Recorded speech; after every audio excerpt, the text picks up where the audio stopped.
What's going on, you guys? Welcome back to another episode of the Cover 3 podcast. I'm joined by Aaron of 49ers First Takes, Sterling Bennett of 49ers Access Podcast, and of course, yours truly, Dre from the Dre Area Sports Show.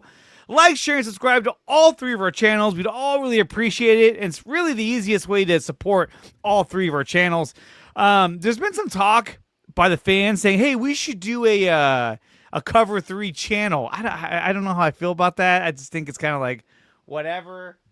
What do you guys think? Should we do a channel for just Cover 3? I don't know. It doesn't have the legs, I think. It doesn't have the legs. It doesn't. And Channel. then what happens if like one of us get into a fight and we start hating each other? You know, it's just, Exactly. There's too many weird things going on. So, guys, today we're going to talk about, of course, the San Francisco 49ers. We're going to talk about some of the free agents that are out there and who fits for the Niners and what they need.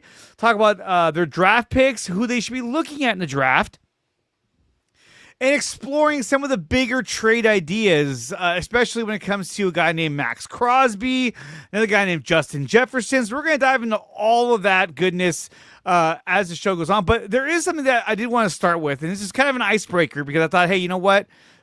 I think it's a good idea. And this is this right here. Name the most random 49er player from your childhood. This guy's Tony Farmer says, I'll start. Terry Kirby. I remember Terry Kirby. I was excited when we got him. He wasn't even that good of a running back, but he was a running back, which we didn't have at the time. I want to say that he replaced, what's his name? Lavelle. Terry Lavelle, I think his name was. Derek Lavelle. Derek Lavelle. Thank you. He sucked, too. He was horrible. So, Aaron, start us off. Name an obscure random Niner from your childhood. Chet Brooks. Who? Chet Brooks. I thought he said Fat. He's a safety.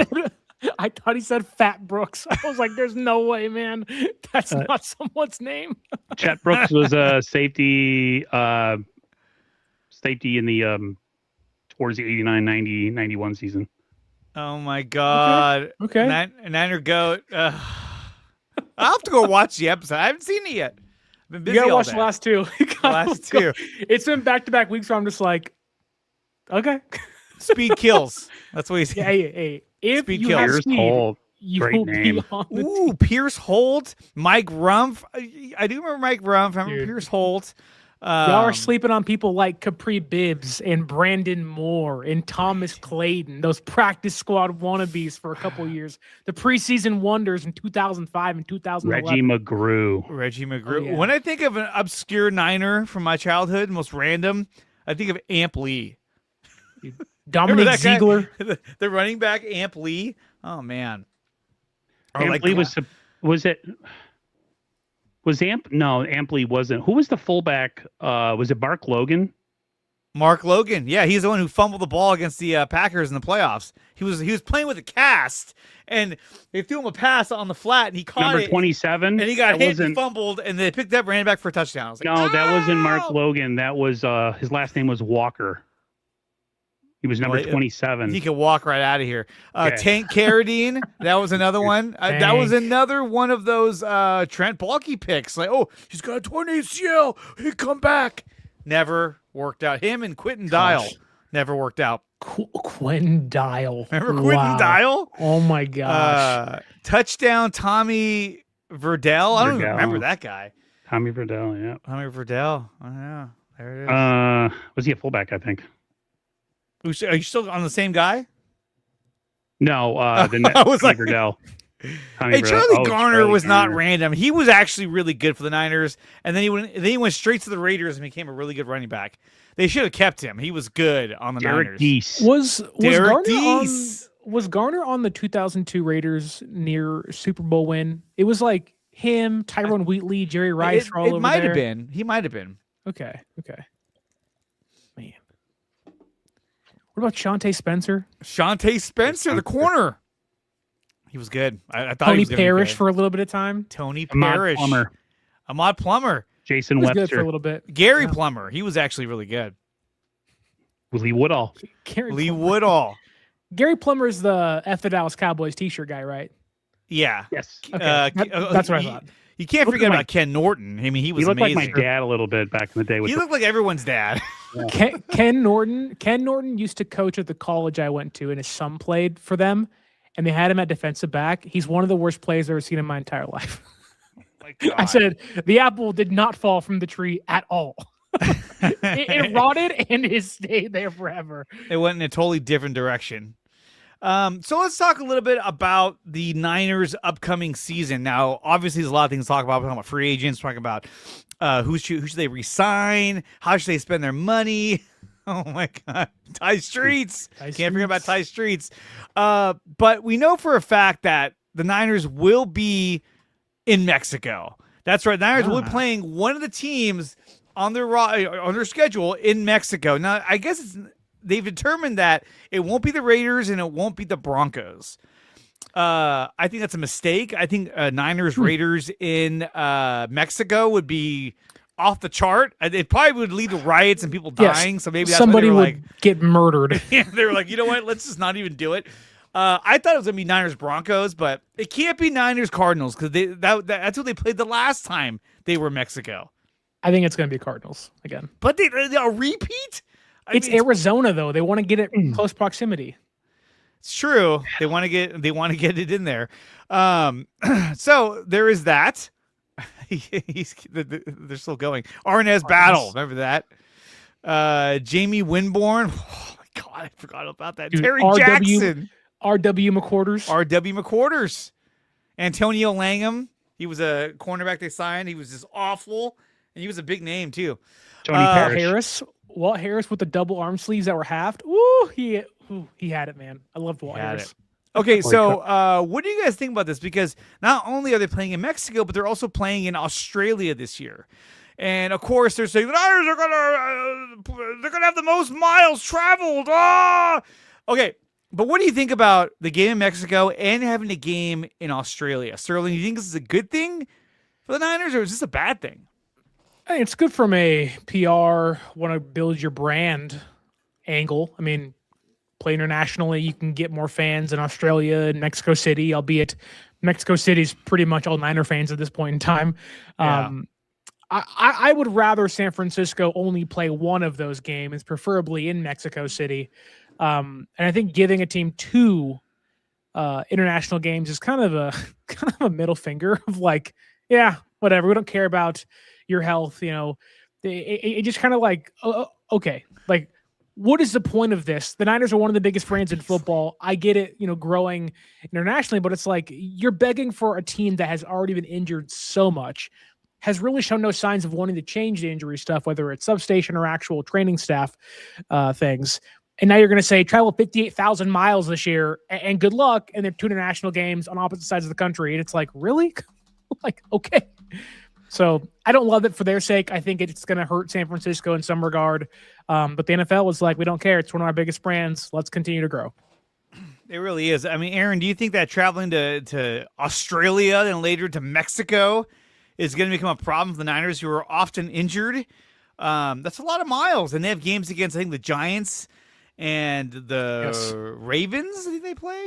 It's just like Sterling said, you already don't and refuse to address the elephant in the room, the injury elephant. You know, we know about the stupid substation, blah, blah, blah, right? But now the Niners are already one of the most well-traveled teams because of where they're located, right? So anytime they have to travel somewhere, like especially the East Coast, it's huge. Yeah, huge. like Sterling said, it's you got 2 games away from home. Aliens. And then the worst part about it is like they're probably going to get a couple Thursday night games in there too. So like not only are you going to have short weeks, but you're also going to have a ton of travel. And this team is already snake bitten with injuries, and nothing says bad injury recovery like sitting on a 20-hour flight to Australia, but they don't care. I'm hoping that whenever the Niners play in Australia week 1, that probably will open the year unless they do I guess a back-to-back season opener where it's like somebody else, and whether it's the Seahawks or whether it's the Patriots rematch, whatever. I'm hoping if they make them play on Thursday in Australia, they allow them to play Monday, like 2 Mondays, and kind of give them the extra weekend to rest, because you can't ask a team to play on Thursday Night Football, which in itself is like 4 days off, but the travel's the worst part of it. Like the NFL needs to adequately prepare them to play Thursday than Monday to give them the extra rest between. You're talking to me? Oh, you're talking to him. It's not me. Thursday night game after Australia game. I hope not. Talk about injuries. My God. Why not go into a bye week? That's all I would say. Go into a bye. You're going to go to Australia? Go into a bye week after it. It's like week 0 for college, but in the NFL. Well, they're talking about having the Australia game be week 1, which is like, I don't mind that though. But still, it's like, I don't want to. I was hoping the Niners wouldn't travel anywhere other than Mexico. Like, why are they doing it twice? Yeah. Why twice? And the other thing too is this a thing where like ownership, front office, like puts in a petition of like, hey, we're down to travel twice if you guys need us to. Because, I mean, you can't imagine a team was like, oh, volunteering to go, I want to go to Mexico and Australia or wherever. That's a lot to ask and to put on the players. Do the Jaguars go to Europe twice, to London twice a year? I think so. But like that's the same place, and they've been doing it for like a decade now. Yeah, like you're not going. You're not going to Australia twice or Mexico twice. You're going 2 different places, and hopefully those weeks are staggered far apart, where it's not that big of a deal. They said the Aussie game is time zone neutral. That's how what do you mean? What? What? I mean, well, depending on what time they play change? At. Yeah, because I know like 6:00 p.m. for them is like midnight our time. So the game will probably be at like 1:00, which will be, I think, like, I forgot. I have to look at I see what he's getting at though. It kind of lines up.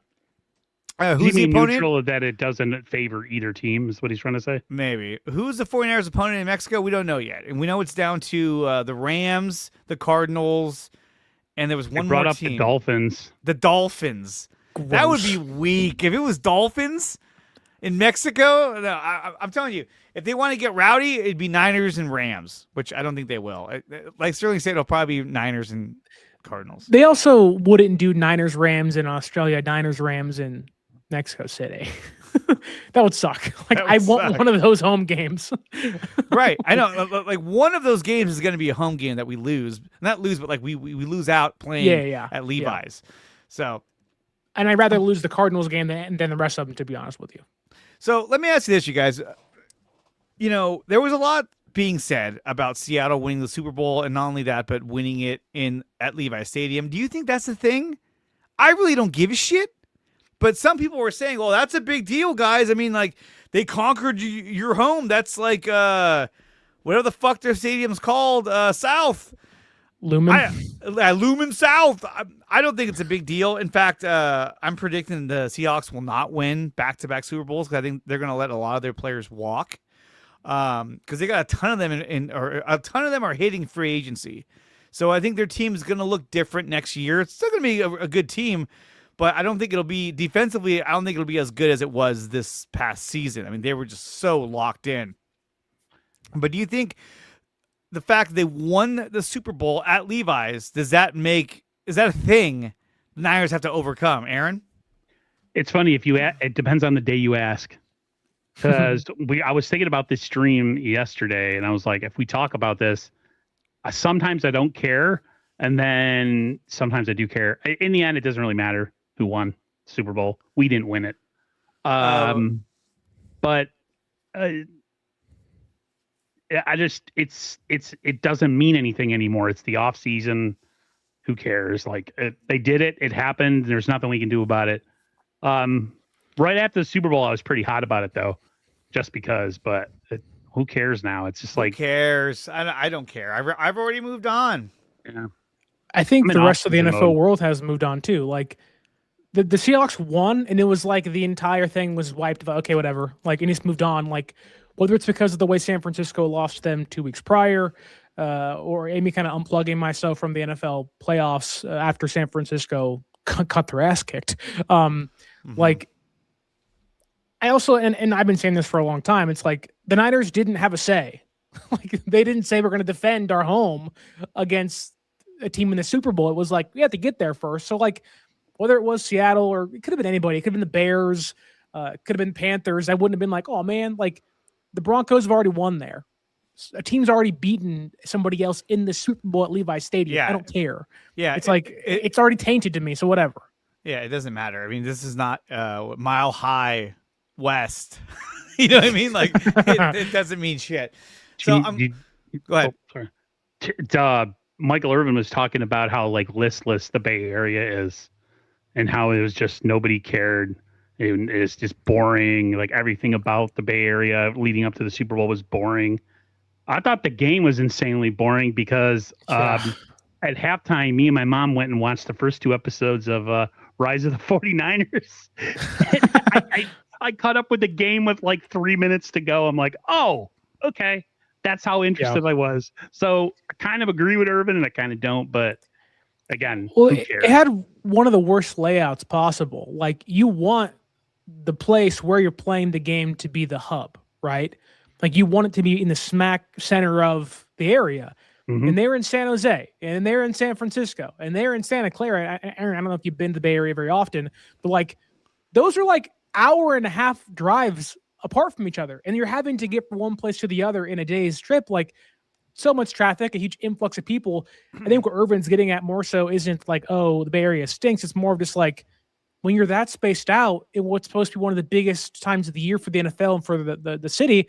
Like you can't even feel that excited because half the people aren't even in the same place at the same time. And like, really, I hate to say this, but like the Niners probably shouldn't host another one of these for a long time because it's too spaced out. Like, it is. Everything should just be at Santa Clara. And exactly. I get it. They want to have it in San Francisco because that's the city. It's iconic. Sure. I know at Super Bowl 50, they had a lot of things at the Moscone Center and all that, but it was kind of like, why don't you just have it over there? I mean, like it's next to the stadium. Check this out. I wanted to bring this up. They should have had it at the substation right next to it. At the substation. That should have been an eating Subway. But no, so check this out. So I was at work, and all of a sudden my coworker, his girlfriend shows up with balloons and shit, right? This is before the Super Bowl. And she came to work, and she surprised him with tickets to the Super Bowl. Nice. And he is a diehard Patriots fan. He was there the entire time watching the Patriots get fucking smoked. And we were just like, and so next time I saw him at work, I wasn't going to say anything. Hey, look, I was at Game 7, Warriors and Cavs. You know, it sucks. I don't want to talk about it, you know? And so I was like, hey, what's up, man? He's like, hey, what's up? Yeah, we were ass. I'm like, hey, you brought it up, not me, okay? It's like, how I try to avoid it. I know. Well, the good thing for him was that they were, they don't have kids. They're not married. So they had money. But each ticket was $5,000 probably. It was just under $5,000. I want to say it was like $4,600. To think, I got mad at my wife for wanting to go see Harry Styles for $1,000 in New York, and I was like, hell no. Like, what the hell is that about? $5,000 for a ticket? $5,000. Can you imagine that? Just to go see your team get the shit kicked out of them. That is one reason why I don't like going to sporting events. Like, baseball is different to me because, like, baseball is its own thing. It's, like, meant for a hot summer day, whatever. Mm-hmm. But, like, I hate going to football games because, one, I'm so invested in the team and everything. And, like, baseball is faster now because the time clock and everything. But, like, if you don't get a good view, it's not a fun atmosphere, not a fun experience. But also, like, leaving a football game when your team loses, you're like, damn, we have 16 more of those puppies, and we better figure it out. For baseball, it's like, we have 161 left. We can turn it around. It's like, oh, shit, we just lost. Like, this may be over already, but, yeah, that would be terrible. That would be terrible. I don't know if you guys remember the YouTuber Rob Shue. He used to do stuff with Grant and stuff. He was at Super Bowl the one in 19, I think. And to Miami, yeah. He was, I mean, he enjoyed his time he sat down there and everything, but he was heartbroken. Like, he said it was just awful to leave that stadium after they lost. It was tough. Which one I was can't this? Imagine. 19. Was that 54?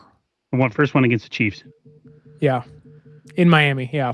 So let me ask you guys, there was a tweet going around, and every time I saw it, I just get pissed off. But I was like, you know what? I really want to ask these guys what they think about it. So I don't have the tweet in front of me. I'm just going to say it straight up. Yes, the Niners have lost the past 3 times they've been to the Super Bowl.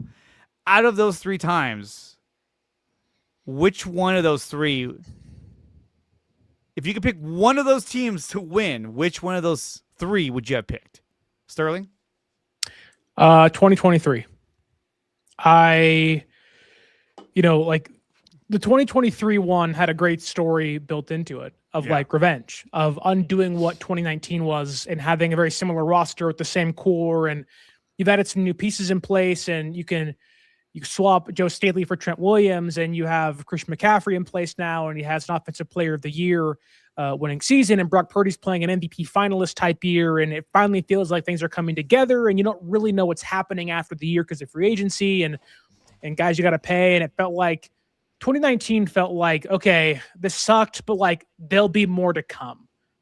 2023 felt like, well, it maybe isn't the last time they can go. It felt like this may have been the last time they can get over the hump with this core. And I don't think it's entirely true, but it just felt like that was kind of the gut punch of like, damn, we had every right to win that game. Ample opportunity. Mahomes' opening second half interception to Jair Brown. The offense can't score. McLeod and Luder on the muffed punt. It was just like, good God, like we're just giving this puppy away. And it felt like they had, that to me was the best Niners team to not win a Super Bowl of the 3, in my opinion. Yeah, that one was loaded with talent, all up and down the roster, and I still can't believe that Steve Spagnuolo was able to just shut down Kyle Shanahan's offense for most of that game. Well, then Debo got hurt. Kittle couldn't lift his shoulder up. It was a disaster. And then McCaffrey fumbled on the opening drive. Like, he never fumbles, and he fumbles in the Super Bowl. Larry likes to point out he got too many touches and he wasn't 100% because he fumbled. Like, he always says that. I'm like, I don't think that had anything to do with him being 100%. What was the excuse this year when he had 400 touches? I know. Well, and it's funny because, he's got 400 touches this past year, and then also this year he also made the comment of, I'd really like to have a running back that can share the load with me. If he's saying that, if Christian McCaffrey is saying that, the Niners need to look into getting somebody that they can lean on. I don't know if Jordan James is the answer. We only saw him carry a handful of times against the Seahawks, but Aaron. Yeah, I was going to say, it's between moving on. Exactly. So 23 was, like Sterling said, best team we've had. I think you agree with that, Dre. Best team we were the better team by far against the Chiefs in that game, but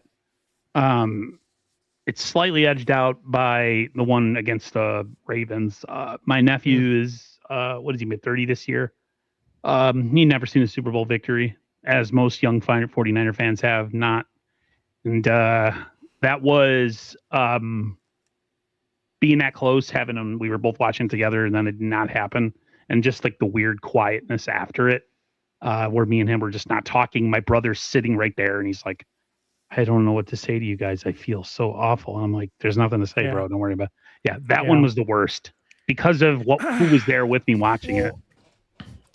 That's the one Super Bowl I've cried after we lost. I was like 14 at the time, so I was young. The Ravens one?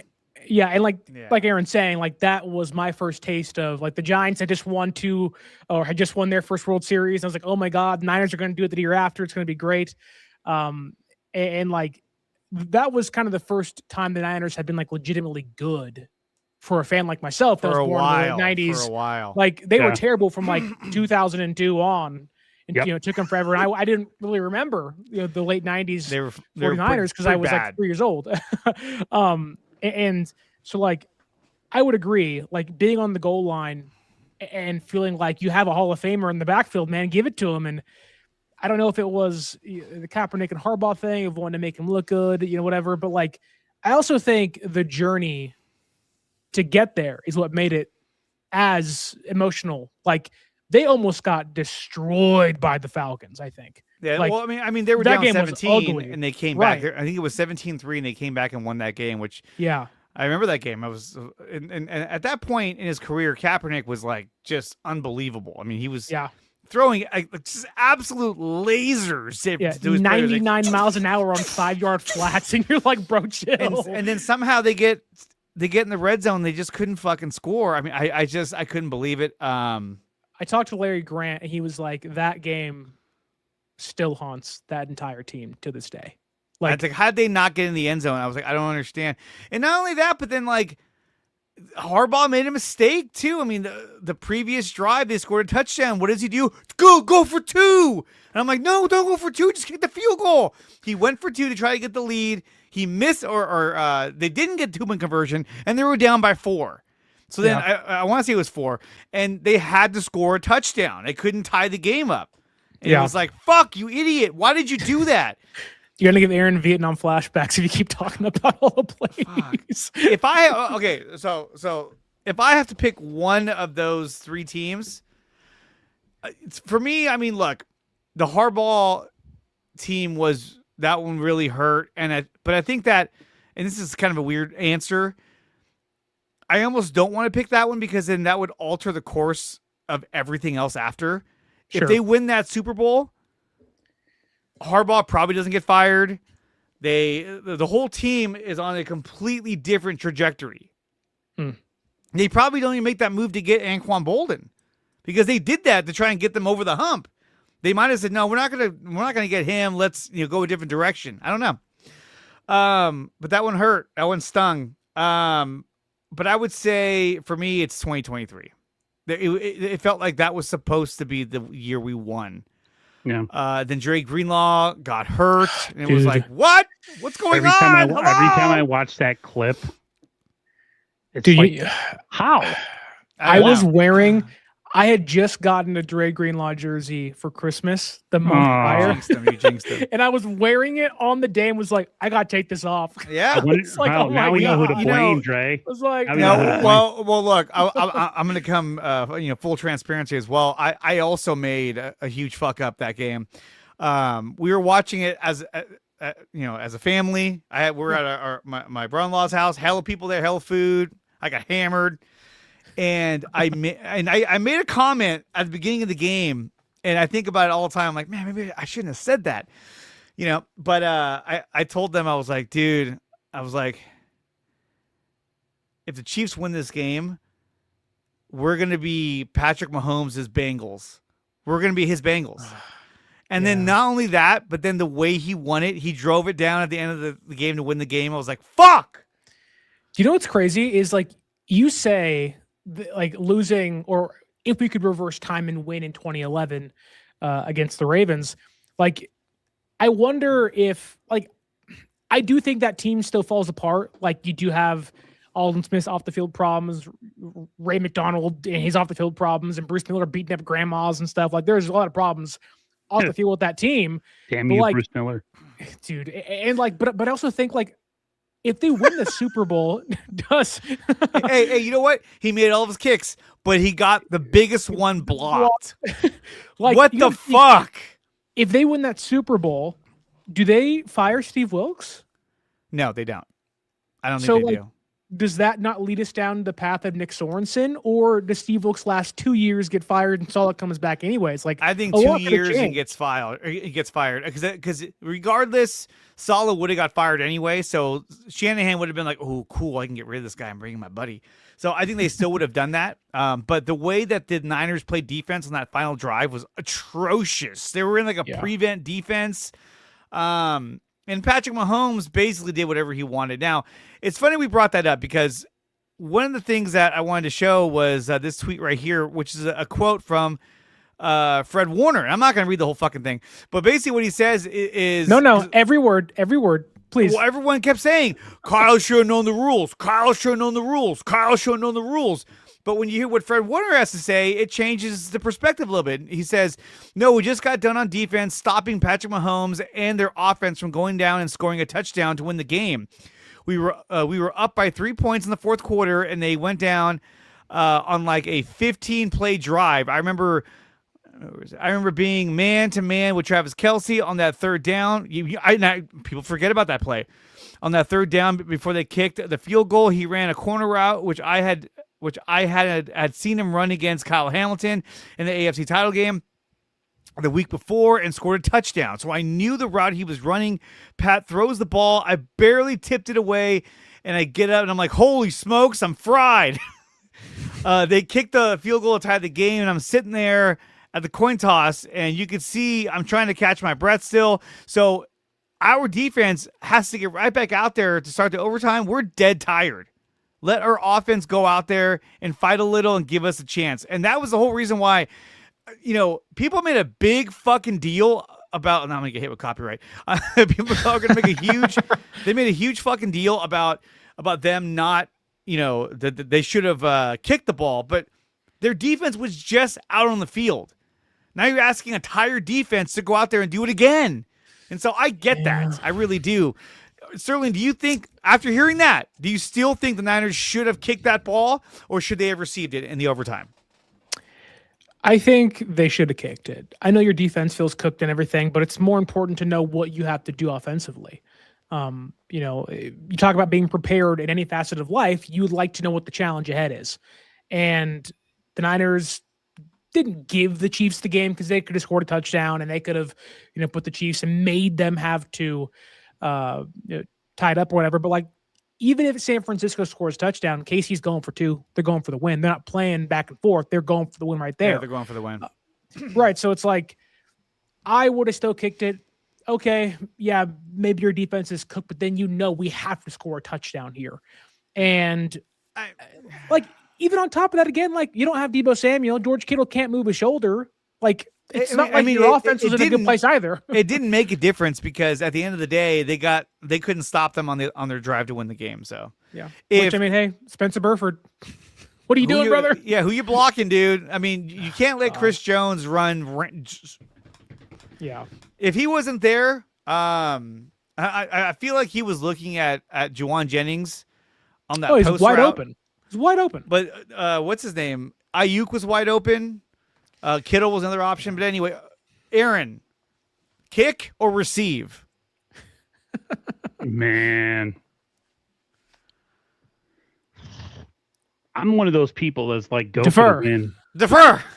Go for the win. And let's go win this thing. Let's go score a touchdown and win the game. Okay. So I understood Kyle's approach. It's funny. It was so much of a non-issue to me that I didn't care. And the only reason I've remembered it is because it's been brought up so many times. It didn't matter to me because at the end of the day, we're on defense at the end of that game on 4th down, and we have a chance to stop them and win the game. Yeah. And he runs and scrambles and gets whatever. And I'm just that was the yeah. As soon as that happened, I was like, I looked at my brother and said, "We're done. We're losing this game." Yeah, and we did. That was the beginning of the end. When he went on that run and got the first down, I was just like, oh my God. Yeah. Tommy Huxley with a $2 super chat says, I cursed the Niners. I started playing guitar in 1994. Tommy Huxley. I'm going to start calling you Tommy Huxley like I used to. Put down the guitar, brother. It's your fault. Everything's your fault, Tommy. He's really good at guitar, though, so I like guitar. So Niner Goat 16 writes, no. If 49ers score a touchdown, the Chiefs can rebuttal. Yeah, they go for 2. They can go for 2, but let's be honest. It wouldn't matter had you scored on Jair Brown's interception on the ensuing offensive drive. How you scored in the red zone. The reason why it's a big topic is that was your final stand and you may have blew it. Yeah. But you had 17 other stands before that to score some points and you didn't. I think, to be honest, I think if Shanahan could relive that Super Bowl, I think they win that game. I think he's progressed so much as a head coach that he would have. There's a lot of things he would have done differently. I mean, even in the first one against the Chiefs, at the end of the first half, he mismanaged the clock so horribly. I remember there was a shot of John Lynch in the box looking down saying, timeout.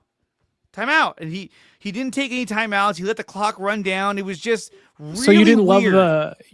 you didn't love the back-to-back-to-back running plays that gave you like 35 yards on a running back draw on third down, and he went, "Oh crap, call timeout." Yeah, it was just like, Kyle, what are you doing? He lost, like, he completely lost focus on what needed to be done. I think he just got overwhelmed and just tripped out. Mr. Fish and Chip says, explain the Chiefs laughing and crackling at the decision then, because they won. They could talk shit. If they lost, you wouldn't hear them saying anything about it. Yep, but that's true. They won, so they were like, "Hey, by the way, they should have done this." Fucking You're allowed to idiots. talk S when you win, man. Yeah. Yeah. Brock has gotten a lot better as a quarterback. Yeah, he still had that group of weapons. Yeah. Like, history is written by the winners. Yeah, like, exactly. The Chiefs can talk and say anything they want to because they won. Had Niners won, we have a field day. And let's talk about how we had nobody could get open in that game. Yeah, I mean, which led to Aaron's favorite player being drafted, Ricky Pearsall. Bitch. Ricky Pearsall. Okay, so not only did Fred Warner say that about that play, but he also went on a limb here, and he said that they're going to win a Super Bowl next season. Good. They're not that far off. They're not. And I'm sorry. Look, there's a lot of content creators out there that I love. I watch them all the time. Yeah. They're great. But the Niners are not that far off. People want to make you believe that they're like miles away. They're one good draft and free agency off from being right back. Yes, absolutely. Absolutely, they won 100%. 12 games and beat the defending Super Bowl champions with nobody. Like, literally nobody. If you have Kyle as your coach, and now you have Brock as your quarterback, and you have Fred, your couple of your pillars on defense back, you have a chance. They're at such a talent deficit right now that they need to infuse talent in this team in so many spots. But if they do that, which is totally possible, then they're right back in it. Like you said, getting CJ West and Alfred Collins was huge. Yep. Because now you can further bolster the depth of that defensive line. Yep. And I think you do so by bringing in a big name free agent, which we'll talk about in a few minutes. But I think that's going to make things a lot better because now your interior. JFN. John Franklin Myers. Okay. So looking at what the Niners have lined up for the draft, these are their picks. They have a first round number 27. It's not bad. Second round pick, third round pick. They have 3 fourth round picks and a fifth round pick. And they've done really well in the fourth and fifth rounds. Yep. Not so much in the first round, which leads us to our next topic. If you are running this team, if they said, John Lynch, scoot over, Aaron and or Sterling, slide in, how are you looking at this? I'm just. How are you guys looking at this offseason? Do you covet that first round pick, or are you looking to trade that first round pick to get a premier player? Aaron? They miss all the time in the first round. So Mike, Gold Rush, you guys know who he is. He says, if you have a chance to get a premier player, a proven guy, and you have to give up a first rounder, he's like, it's a no-brainer. Just do it. Do it. I would. Absolutely, I would. Yes. I think a lot of it depends on who the player is, obviously, yes. Which I know we'll get into in a second. Yep. You could always do the crazy route and trade back and get 16 draft picks and future ones on top of that if you get lucky. I wonder who's that idea. Who did that? What was it? God. But no, look, I think a lot of what the Niners do in the draft, in the first round especially, hinges on the future of Mac Jones. Because if I can trade Mac Jones and get a pick below 50, right, and I'm somewhere in that 40s, late 30s range, depending on the Vikings and Jets. That's a money round right there. Like, if I can get another pick inside the top 100, and I can get another pick inside the top 45, Jets pick at 44, Vikings are around there as well, like, then I'm saying I have a first-round draft pick, I have 2 second-round draft picks, and I have a third-round draft pick, and then I have, 3 fourth-round draft picks I can mess around with and, trade up and down, whatever. Like, I think that, to me, like, if you can't trade Mac Jones, or let's say you don't get something that you like for Mac Jones in round 2, I don't hate the idea of trading back and trying to do what the Rams did last year with the Falcons, where if a team really loves a prospect and they're afraid somebody after you might take them, and you can get another first-round draft pick and maybe get a second-round draft pick and trade a third away, like I don't mind doing that. Just have some kind of movement to secure some compensation in the future and have 2 first-round draft picks in 2027 while also still maintaining your second-round pick depth behind it. I wouldn't hate that at all, but I know San Francisco really values that 5th-year option on their guys. Unfortunately, it doesn't look like, at least for the guy picked 2 years ago, their first one since Mac Jones, or since they picked Trey Lance, Ricky Pearsall, doesn't seem like he's going to get that thing picked up. So really, the best idea may be trading back from round 1 to round 2 and getting more compensation. Okay. Not for a player. For me, look, the Niners have been shit at drafting the first and second rounds. If I have an opportunity to get a premier player, I'm going to trade that fucking pick. It's the number 27 pick anyway. It's not like it's a high, top 10 pick. Yeah. It's 27, so there's a chance but you will could another miss. team want that? Well, who knows? Who knows? But let's go to the main topic, which is Maxx Crosby. The Raiders are reportedly the Raiders are reportedly seeking at least 2 first-round picks and a premium player in any potential trade for Maxx Crosby. If I'm the Raiders, why wouldn't you want that? Why wouldn't you put that out there? Because Sure. You're not going to say, well, I would take a 3rd-round pick. No, you wouldn't say that. So here's the question: should the 49ers make this type of trade to acquire Maxx Crosby? If it's me, the answer is no. I would not make this trade to get Maxx Crosby. I think there are other options out there in free agency, and I think that you're still getting back Mykel Williams. You have the potential to draft another defensive end, and if you really wanted to, you could bring back Bryce Huff, who I think would have a really good season with a healthy Nick Bosa.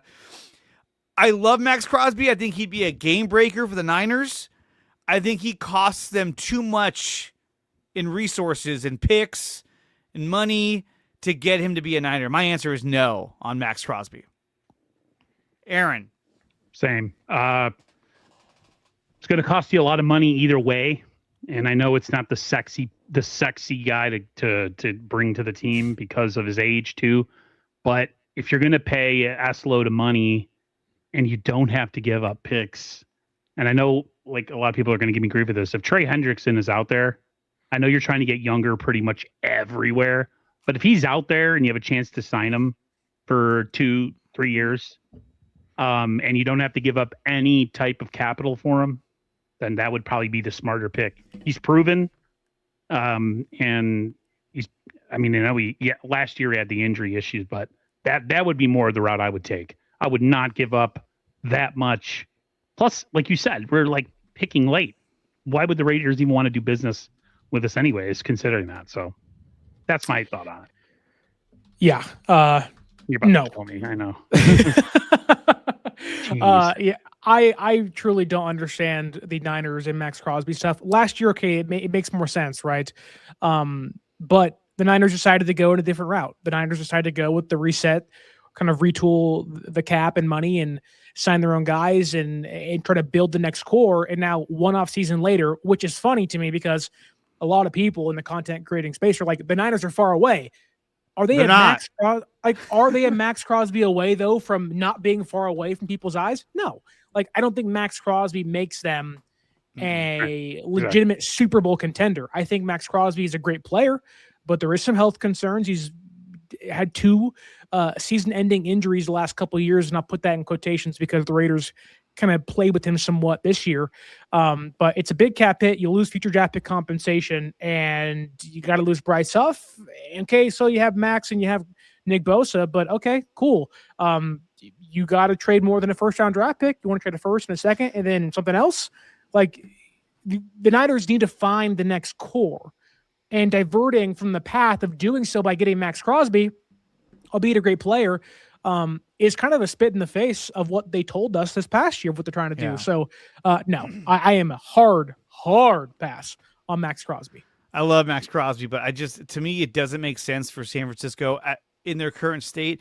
If they made this move going into like 2023, fuck yeah, let's go. And I would rather have Maxx Crosby than Chase Young. Or Jog Young. But I'd still. rather have a first round pick edge rusher, if I'm being honest with you.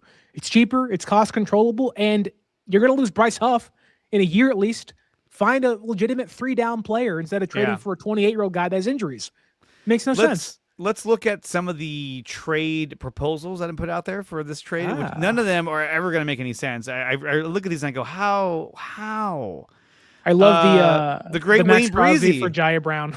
Yeah, the great Wayne Breezy said, great guy. A 2026 first, a 2027 second, and a 2027 third. I don't think that gets it done. I don't think so.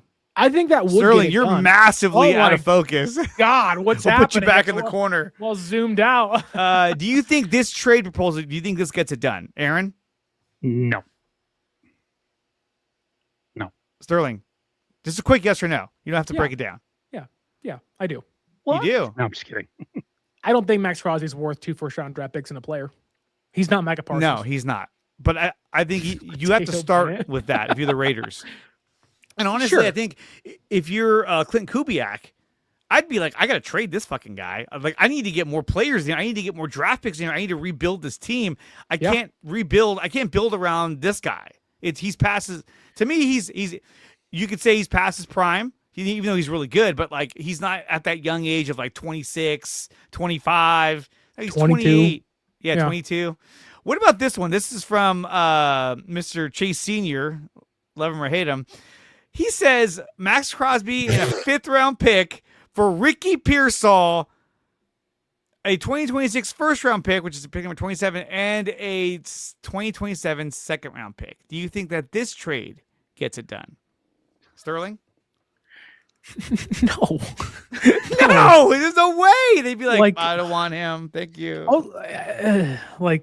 Also, if you're the Niners, so hear me out. In this trade scenario, you want to let Juwan Jennings walk. You want to let Brandon Ayuk go. You're going to trade Ricky Pearsall and your first-round draft pick, and then a future second-round draft pick, and walk into the year with Demarcus Robinson, Jordan Watkins, Jacob Cowing, and Junior Burgeon, and be like, "Oh, figured it out! We got it!" Like what? Aaron, Larry says he'd get the most value if we traded him now because we won't get any value if we trade him next year. Ricky Pearsall. I listened to something of his. Look, but they're not going to trade Ricky Pearsall. I keep hearing that being brought up. They're not going to trade him. They're not. He's a first-round pick. Larry and Grant started that whole thing, guys. Well, because they're mad at him and they're like, dude, trade this guy, get him out of here. But no one's going to want that. Grant doesn't care because he's not a Niners fan. No. Larry's very mad at him. Joseph Ehrenberg says the Niners are literally one of the worst teams. They need another 3 off seasons to even be a contender, to maybe be a contender. No, I don't think so.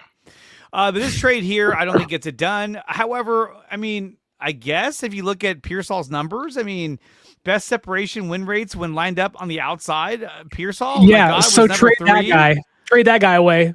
Did you show Larry this? Like, hey, Larry, he has separation, what? 19%. It's so funny to hear Niner fans like, we don't have speed, we don't have separation. You're right. So trade the one guy that went healthy, who I know hasn't been healthy, that can actually have speed and separate. That's the part of the argument that just kills me, though, is like, he's not ever healthy. Yeah. And so I don't want to hear what he can do if every time he steps onto the field, he gets a boo-boo, he's got to miss 11 games. Now, I do realize that a PCL injury is a very severe injury. But I also now you do. During the season, you're like, oh, rub some dirt on it. Well, I mean, according to other, called the princess for 8 months. He is like he's still princess until proven otherwise. No, but like he says, Pearsall's statue will be on crutches outside Levi Stadium. Pretty good. Dancing. The thing here's the thing though. What's up with the off-season videos, bro? Oh, I know. He's healthy now, man. I know, but I want to be like, every time I see it, I'm like, he was shooting hoops in the locker room while he was hurt. I think I think part of it is he's got a little bit of a pain tolerance issue. Maybe, yeah. I think some guys. I mean, I know I do, but I'm not an NFL player, so yeah, that's what I'm saying. We're just normal pedestrians. We're not making millions of dollars. When you go with the Fred Warner playing through what he played through the previous year, and which had to hurt like a mother, And then you have a guy that has a PCL injury. Then, he's talking about it. And like, it just, I don't know, man. I do definitely think he's a little bit on the soft side when it comes to just not being able to play through stuff. But who knows? He's got one more year to prove it, guys. Yeah. Year 3 is the biggest year of his career. And he probably will watch. He'll have a breakout year, or he'll have it next year on his 4th year, and then they'll be like, oh, now we got to resign him, and then he'll go somewhere else. Okay, so here's another trade I wanted to run by you guys, because I think that this is maybe a little more feasible. Okay? Uh-oh. Justin Jefferson. Trading Mac Jones, a first-round pick, and a 2027 second-round pick to get one of the most elite receivers in the league in Justin Jefferson. An area in which the Niners need to improve on. And their biggest asset trade-wise is Mac Jones. One of the biggest issues the Vikings have is they don't have a quarterback. J.J. McCarthy sucks. But is it worth trading your star receiver to get a quarterback that may or may not be the answer moving forward? I mean, he had a good year with San Francisco. We saw what Sam Darnold did under Kyle Shanahan, and now he won a Super Bowl. So will you be getting a guy like Sam Darnold, but better in Mac Jones? But do you give up Justin Jefferson for that? Or is this more like, hey, I give you Jordan Addison for this? Sterling? I'll just ask you one question. Do you know how much cap space the Vikings currently have? No, I do not. According to Over the Cap, they have around $43 million in cap space. Do you know what trading Justin Jefferson would cost them against the cap before June 1st? Or what? $46 million. So they can't even trade him. No. I don't know why this is even a conversation. Why would a team... But he gets separation. Who cares? My ass cheeks separate from the toilet seat. You don't see me asking for a trade. Like, come on. Like, I mean, he wasn't in the top 5 on that list. Why would the Vikings, as I go unfocused again, why would the Vikings trade their the best... the visual you just put in my mind. Thank you. Like, why would the Vikings trade their best wide receiver with the rookie quarterback, knowing that guy might not be good, and be like, oh, Mac Jones, who's he throwing to? Jalen Naylor's a free agent. Jordan Addison's getting DUIs every 6 months. Yeah. Let's trade our best receiver and lose cap space in the process. Yeah, Niners. No. Aaron, God. Would you make this trade? Would you entertain this trade? And look, I will say this: the rumor that Jefferson might look to go to the Seahawks, that scares me.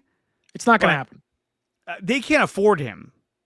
No. They're about to give JSN a fat contract. They're like, oh, let's bring on Jefferson's contract as well. Oh, fuck.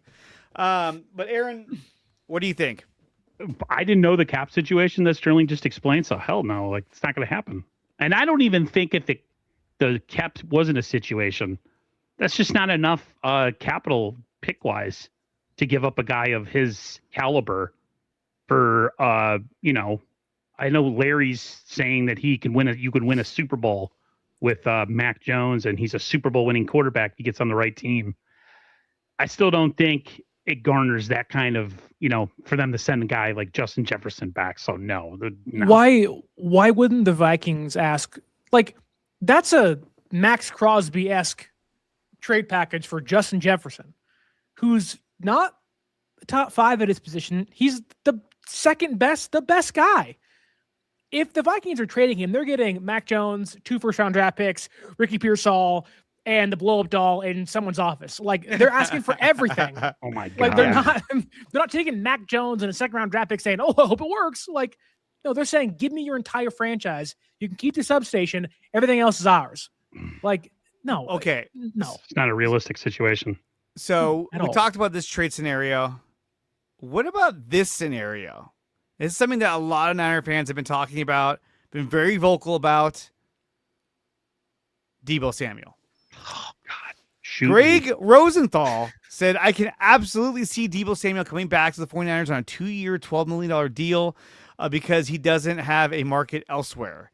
Do you think the Niners would shock you if San Francisco brought back Deebo Samuel? Aaron. They'd be going against everything they said they needed to do this offseason if they brought him back. He's fragile. He's injury prone because he took a lot of abuse during the early part of his career. His work ethic, as far as keeping himself healthy, has been a known problem. And then just what does he have left in the tank? So no, not on any part of that. No. Okay. Yeah. I mean, look, Debo for a 1-year deal. I can see Niner fans being like, yeah, why not? Whatever. But it's like, okay, like, what does he offer to you now that he didn't 2 years ago? Like, he's almost the exact same guy. He's going to get older. There's more tread on his tires. The big argument I've seen is, well, he's better than what you currently have. Yeah, that's a problem. So you're going to regress back to what you formerly had? That doesn't make sense. You want to get new, fresh guys with some speed that can separate, that are 26, 25 on cheap-ish or don't mind middling contracts, not Debo Samuel for $12 million. So you have him signed till he's 32 years old. No. Those are the same people that were complaining the year before that he was on the team. Yep. And then he needed to go, and now you want to bring him back? Doesn't make And don't forget the way things ended with him on Twitter, on social media, calling out the quarterback and the head coach, and being, no, that wasn't, it wasn't what I was doing. No, it's exactly what you're doing. You complained about not getting touches in a down year because you thought you were the superstar, when in fact you were getting the most touches in a down year, which led to the down year offensively because you aren't a superstar. Like, he's going to complain. And I love Debo. His time here was awesome when he was in his prime. One of the best Niner seasons ever by any player of all time in this era of San Francisco 49er football. That's time is gone. Like, and on top of that, you are trying to beat the Seattle Seahawks. What do you have to do to beat the Seattle Seahawks? Get guys open downfield, spread their defense out, get guys in passing lanes, and kind of get guys off the line of scrimmage out of the box so you can potentially have checkdowns for Christian McCaffrey and George Kittle. You want to grab the checkdown merchant? Like, I mean, come on. Like, he can't separate at all. There's no speed there. Seattle will put all 11 guys in the box and say, hey, line it up, brother. I could see them bringing him back because they're not going to re-sign Juwan Jennings. I don't think they will. It wouldn't shock me if they did, but I just don't think that he's the type of talent you want to give a lot of money to. I think if they are able to acquire a premier receiver, then I think that they would be open to bringing him back as like their number 3, number 4 receiver. I do. But would you like that? I don't know, but I don't think he has much of a choice. So it wouldn't shock me at all if the Niners brought him back. It really wouldn't. But what if the Niners said, okay, we need speed, we need a playmaker. What about Tyreek Hill? I mean, the guy is physically, he has all kinds of talents. Mentally, a little weird. But this guy's a burner. This guy would stretch the field. This guy would get separation. How would you feel about Tyreek Hill being a 49er? Aaron? Go ahead, Aaron. Only if it's a team-friendly deal. If he's coming here to try to win and he's already gotten paid, he's done his thing down in Miami, could I say yes to this? But he's coming off a pretty serious knee injury. He's definitely on the downside of his career, and he brings a ton of baggage. So it would have to be a situation where, like, 1 year, we're just going to bring you in specifically to try to get us to open up things downfield on top of whoever we might draft or bring in. But that would be the only way. If you're doing it because you think he's going to solve a problem and do something to make this receiving core all of a sudden be good enough to beat the Seattle Seahawks, then no. But it would have to be a 1 year, hey, come in for, I don't even know how many million he would take, but that would be the only way. Sterling. Yeah, I can go through a laundry list of reasons why not to bring in Tyreek Hill. Yeah, he has speed, but he's off an injury. He'll be 32 this year. And I'll just start in 2014 to make it really simple for you guys. 2014, arrested for choking and punching his pregnant girlfriend. 2019, child abuse investigation. Charges were not filed. 2023, a lawsuit of allegations of hitting a employee at a marina. 2024, sued by a model for allegedly breaking her leg and was detained by police for a traffic violation. 2025, his ex-wife allegedly or alleged that Hill abused her 8 separate times. Sorry, I don't want a walking legal ramification waiting to happen and a guy that can end up in handcuffs rather than catching footballs on Sunday. He's a terrible human being. I don't want him on my team. He's an abuser. He's a piece of garbage. I don't care what he can do for you. He shouldn't be in the NFL. But still, he's a terrible person. I don't care. He's terrible. I don't care what you can do. I don't care how fast you can run. He's a terrible human being. When you're abusing men, when you're abusing women that are pregnant and you're maybe abusing children, you should be in prison, not playing in the NFL. No, not a chance. But I mean, you heard Dante Whitner. He said, we need some more dogs in here. Not these domestic stand-up violence guys. dogs. God. But that Like, usually kind of dogs is are in the physical specimens that will Okay, play good football. we talk about dogs. What about C.J. Gardner-Johnson? Because we need help at safety. There's also a possible trade with Minkah Fitzpatrick for the Dolphins. I like that better. Minka's old though, man. And He's old. He has some miles on there. He's a veteran though. They need a but you veteran back We there. just said that. Okay, but you can free up $60 million in free agency and just have at it with the guys that pick at the litter instead of trading away draft picks. That's true. I just don't That's true. see a lot. No, you're right. You're right. I thought he was a free agent. I didn't realize he was needed to trade. No, you need to trade for him. I just don't see a lot of guys in the receiving core that are out there that you'd say, man, that's a guy. We get him in here, we'll make a difference. I mean, you're looking at. I mean, there's Wando Shaheed. Robinson, Jalen Naylor, two guys I like. I hate the what's the guy from the Packers? Romeo Dobbs. Romeo Dobbs. Concussion Let's go Central. Romeo Dobbs with the big old helmet. I mean, there's Dami Brown. No. Debo Samuel, probably not. Christian Kirk, maybe he's 29. Christian Kirk is actually pretty good, but he's just older. What about Mike Evans? No. What about the guy? That's from like the getting another Jawan Jennings, basically. There's also 5 wide receivers in the draft from round 1 to round 4 you can pick up that wouldn't be Mike Evans, obviously, but would fill the role. Alec Pierce. He's going to cost you $32 million a year, but he's perfect for the Niners and really every team in the NFL. Yeah, but he would cost a ton of money. If it was me, I would sign Jalen Naylor, and I would at least entertain the thought of bringing in Wanda Robinson to have that gadget player if you want him that bad. I don't want to draft a gadget player like KJ Concepcion in round 1. I don't want Great that. last name, by the way, KK Oh, Concepcion. it's a great name. What about But, Alec Pierce? I think he's going to be too much. Aaron already has that. Oh, he did? I Dre's didn't hear it. not Sorry. paying attention. So I'm trying to do multiple things at once right now. Sorry, guys. It's okay. Yeah, I don't Usually know. I'm the one that's not paying attention, so you're good. Like, there's guys like Denzel Boston. You can go to the guy, I'm forgetting his name off the top of my head, but the guy from Notre Dame. You can go to Alabama and get Jeremy Bernard, who's pretty much Jawan Jennings, Elijah Surratt, similar builds of Jawan from Indiana. I don't know. Like, really, I think if you're talking about signing or acquiring one of the Colts receivers, I think Michael Pittman could be out there. They're going to re-sign Daniel Jones, it seems like, and they're going to try to bring back Pierce. They'll have to cut Pittman to fit that in the cap. So, like, that could be a good, solid kind of 1B, 2-way option for the Niners instead of paying big money or making a big trade. Well, and then there's talk about that George Kittle might be back for week 1. He's saying that. Yeah. What do you guys make of, and this has kind of been thrown around, and I like the idea of it, Kyle Pitts, of like coming off a really good season, albeit a lot of his production was in 2 games, but there's a reason why a lot of people like him. A lot of people thought that Niners at 3 were going to take him in 2021. That didn't happen. He kind of fits that receiver body that plays tight end. He's a good pass blocker. Maybe he can free up Kittle or vice versa. He can play the big slot free if he has to. Like, would you rather than paying big money for a receiver or signing 2 receivers, rather just sign Kyle Pitts to a big deal? And that way you have him for a long time. He's Kittle's replacement, if you will. And then you have a good pass blocker, and also you have a big receiver that you can run 12 and 13 personnel if you really want to. I would be open to signing him if he's open to playing receiver, because when Kittle comes back, he's going to be like, well, I'm the tight end.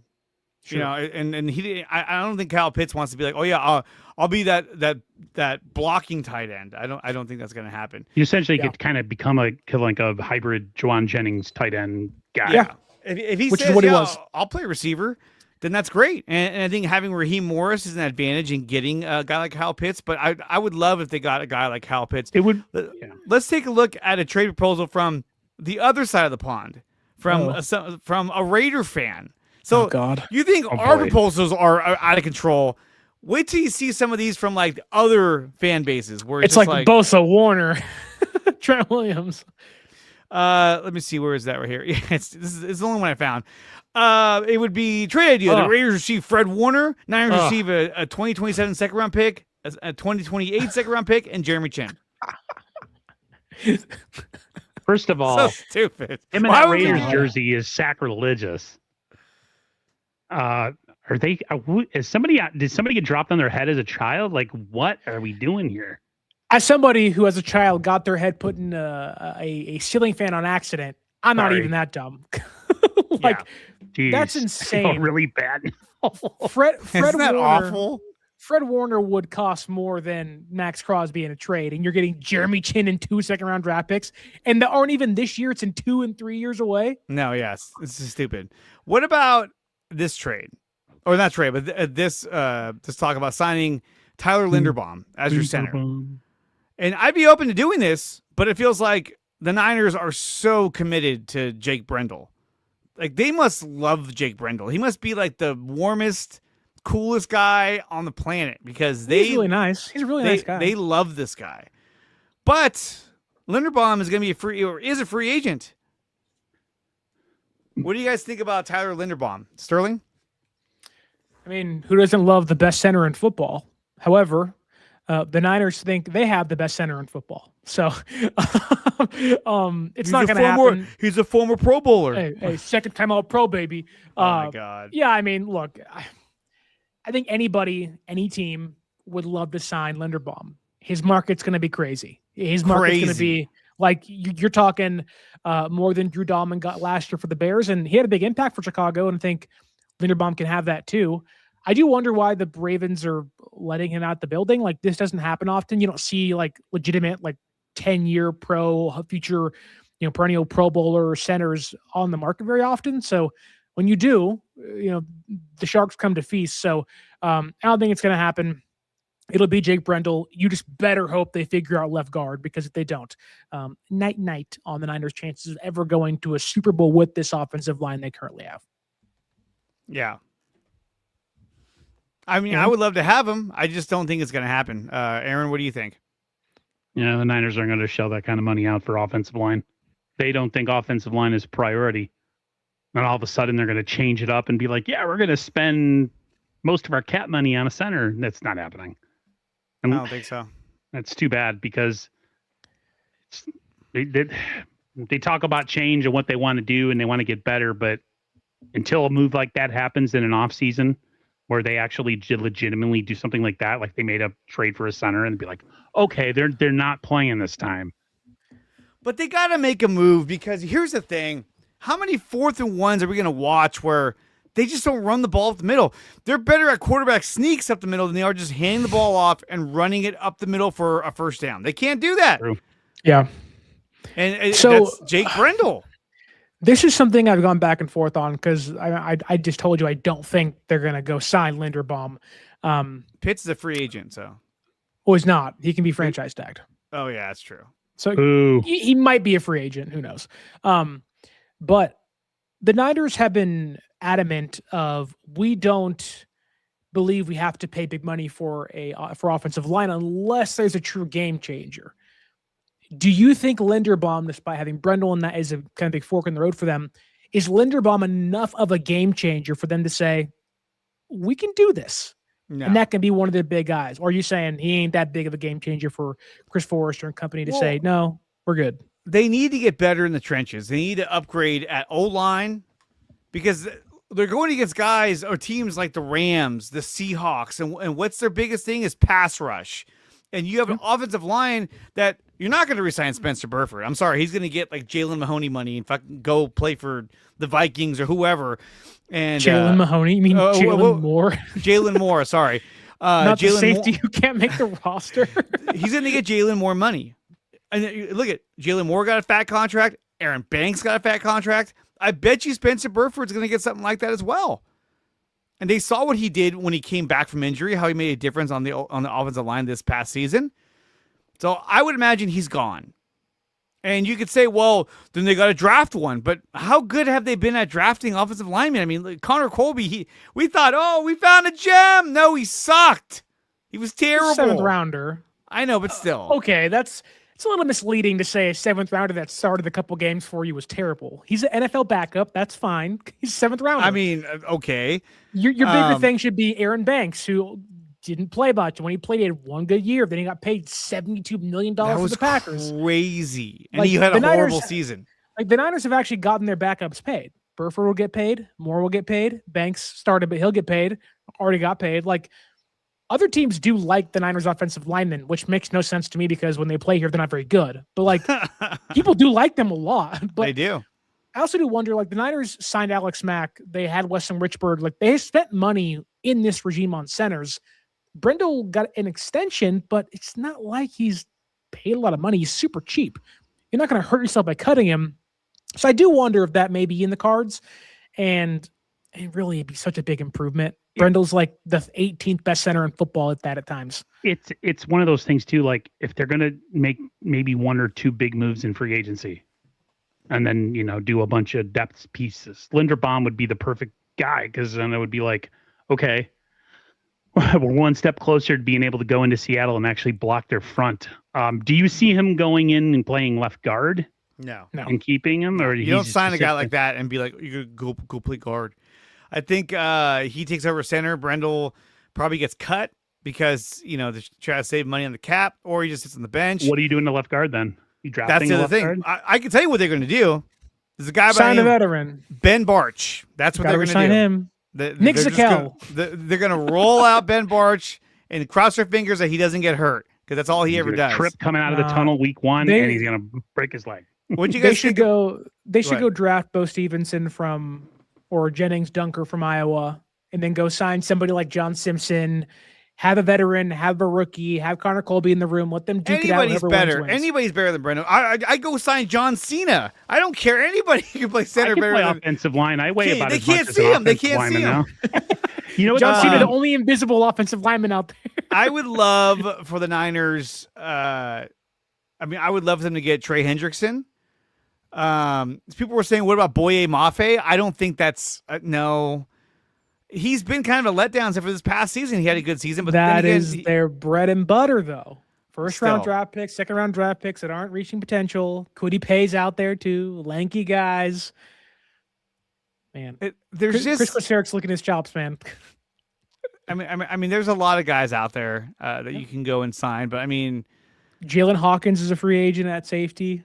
Jimmy Ward, although he's got some legal troubles. There was some Lost. talk about Leonard Floyd. I don't think he comes back. I don't think they bring him back. No Because more of those guys. What Really. about He was Joey fine. Bosa? What about Joey Bosa? No, too expensive. He was healthy for all of last year. He's not going to be healthy. He comes to San Francisco. I think Yeturgos Bosas Matos don't is stay gone. healthy 2 years in a row. Oh, most definitely.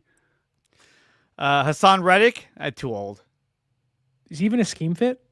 Not really. And The then Niners are all about scheme fits. It's all about scheme fits. And it should be. And then, That's how did you it guys see works. this news? Oh shit! Oh. Ah! Bum, That Focus. Brian Out of Fleury is now the offensive coordinator for the Seahawks. This is a stretch for me. When they did this, Traitor. I was like, really? Traitor. This is the guy you sought out after winning the Super Bowl? I don't know. I'm gonna call him what Punk said to The Rock. You bald fraud. But I mean, I just again, this is Seahawks spending. They're like, hey, let's just bring in Brian Fleury. He's worked under Kyle Shanahan. He knows their system. Oh, we have not breaking news, but, interesting news at least. Guess who is a new part owner of Leeds United I know, America? Parag Marate. No. Maxx Crosby. What? Maxx Crosby is now a part owner of Leeds United with the San Francisco 49ers. That's happening. They're going to make a trade. Sound the alarm. Sound the alarm. It's happening right now. You're gonna have 70,000 people go live, Yeah. and they're all gonna lead with the same story. What does this mean? What does this mean? Leads. yeah. I got the lead right here. But no, I mean, I know you don't like it, but I would love Trey Hendrickson matching up him with Bosa. He's just older, man, and he had an I don't injury care. last year. He didn't come. I don't You don't. You should care. I do It's care, about but getting I'm saying, younger. This guy's got a motor. This Okay, guy's how about tough. this, Sterling? How about this, Sterling? Maybe his injury stuff and whatever brings his value down. If he's a good value signing, Sure, same thing with but he's the best edge rusher on the market He is. from a resume standpoint. Why would he That's- take less? I don't know, maybe teams. No, he won't take less. No, of course You're he's gonna signing want him to like a 2 or 3 year deal. You're just going to bite the bullet and say, "Hey, what if, I what like if his the work Niners ethic." sell him and on put it like, out there. hey, if you get here, you're part of like we're gonna get Okay. right back at it. I would say this: out of the free agents that are available, like Arden Key is out there. I think that's I love Arden another. Key. I'm so sick of these I'm so sick of freaking. hearing that. Oh, Kyle Van Noy is out there. He's like 37, bro. He's a grandfather. He's 35 actually. Bradley Chubb. Chubb Who could else make is out sense. there? Yatir Yeah. Gross Matos, kick rocks. I'm not going to pay you John anything. Franklin Myers is the guy on the interior from Denver. Out of the edge rushers, your best options are Joey Bosa or Trey Hendrickson. They're And gonna you know how go much- they're gonna go with like Kwity Paye and Boye Mafe, all these guys that didn't reach their potential elsewhere. They're gonna go for those Clellan Farrells, the Arden Keys. We're gonna bring him in, Maximize him. or Kasarik is gonna bring him in and not do jack shit with him. What? Oh, or what's the guy from We're gonna teach him to never play the run. Ojanobi or what was that guy? He came out of Georgia. He was a defensive end. He played for the Giants, and then he got traded. And everybody was like, "Oh, the Niners should go out and get this guy. He's got potential." Aziz Ojolari. Yeah, Aziz Ojolari. I'm so sick he's of that not very name too. He hasn't done anything. What Yeah. about the corner from the Seahawks that Larry seems to think Drake is a good fit? Woolen. No, I would not. He's just- no. He's just big, which is nice. He's a big physical player, but he's an idiot. Like he's like legit an idiot. He's an idiot. Here's the thing: is that I wouldn't spend money on a corner. I think what you have is just fine in Bernardo Green and They're gonna Benito trade him. though. Lenore. What? You're gonna trade They're him. gonna trade Green though. They're not going to trade Green. That's another. Arian Grant said they have big I- following, so that- it must be true. That's not going to happen. It's not going to I happen. mean, they might discuss it because the only thing I can think of is that okay, he's coming into year 3. The play was up and down, but he did like get into pretty like public back and forth with Kyle in the playoffs and against the Cardinals and got benched for a short period of time. Like there have been some like Yeah, he benched him, and irritations, then whatever. Luter gave up a touchdown. I was like, "Thanks a lot, That's- Kyle." Maybe you can replace Darrell Luter Jr. and not Renardo Green. I still don't Here's know. another one too, you guys. The Packers have an edge rusher in free agency, possibly Gary? Rashawn Gary. Or is That it- would be is- good. Is Kingsley is it Enagabe? Is that his name? I'm forgetting his name. I don't But it's know. Kingsley something, I think, that might also be a free agent. But I don't think um, Rashawn Gary is actually a free agent yet. I think they're talking about like cap casualty kind of player. I also Um, just don't think he's that amazing, if I'm being honest. He's fine, but Larry loves him. He did a whole Is he video fast? about him. Larry's I don't fast. know. Larry's He can in get love with separation everybody. against the corners. Okay, so as we round things out on the show, we talk a lot about the different trade rumors and players. If you were piecing together your offseason plan, and it doesn't have to be detailed because we're just doing a podcast, but if you had to say, I'm gonna okay, get my 9 pie charts. yeah, this Let me bring up my 2-page draft. like if you're going off-season playbook here, like, okay, this is what I'm going to try and do. I'm going to try and get X, Y, and Z. What is your off-the-cuff off-season playbook or plan? Let's start with Sterling because he's probably already thought about one. I have done like 19 stick to the models so far when I'm laying in the bed. I think I'm gonna sign John Franklin Myers. I'm gonna sign Jalen Naylor. I'm gonna try to add an edge rusher in the first round, maybe TJ Parker from Clemson. You want to find the other third down edge rusher opposite Nick Bosa. You're gonna bring back Bryce Huff, pick up his option. He's really cheap. I don't care what anyone says. No reason to cut him. $16 million is a lot of money. So he's really good when he's healthy, and he was healthy all year last year. But And you could try to re-sign him and use that money towards like a Jawan Jennings and trying to convince him to sign it. yeah, which he but probably you can will. also go draft 2 Jawan Jennings in the draft class. Jennings was a 7th round draft pick for a reason. Like there's Jeremy Bernard, Elijah Surratt from Indiana. Like this draft class for receivers is loaded. You can find starters on day 3. I don't think Bryce Huff is $16 million.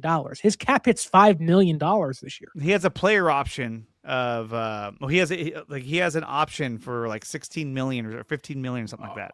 Aren't the Eagles paying half of that again? I Maybe don't I'm wrong, but Yeah, like if Kyle Chipto's right, he's only $5 million. Then yeah, I would just bring him back. Why not? Yeah, I think I would keep him. like you're looking to add, not subtract from the good parts of the team. Yep. Bryce Huff, for as bad as the defensive line I mean, he didn't have a sack after week 7, I think. But it's not his role to be a 3-down player. He's playing out of his role. He's a specialty player. He's supposed to only come up. So like, again, you got to stay healthy, obviously. But if you have Bosa and you added Michael and you have Keon White and you have Bryce Huff and you go add a first-round edge rusher, you're in a good spot. At least on the defensive line, you go sign John Franklin Myers. You fix the interior. You have 3 guys in there that like Collins and West and John Franklin Myers. You could bring back Kalia Davis. He wasn't great, but at least he was healthy all year. And like there's a lot of room they can do. But I would just say, I told Larry this. I think I told you guys this too. Sign offense, draft defense. You spend on the offense, you protect Purdy, go get your playmakers. You got to keep that defense young, got to keep that core growing. You have Michael, you have Collins, you have West, you have Green, you have Stout. You think you have Mustafa, go draft the safety, go draft another cornerback, go draft their linebacker, go draft 2 defensive line players. That defense has to stay young while you're paying Purdy, while you're paying Kittle, while you're paying Trent and Christian McCaffrey. They got to stay young. So pay for offense, draft defense. Pitts or Linderbaum, one of them. I would love to have both of them. They couldn't afford that, but I agree. Like offensively in free agency is where you need to do things, especially if you can upgrade one of your skill positions like Pitts and maybe bring in a guy like Linderbaum.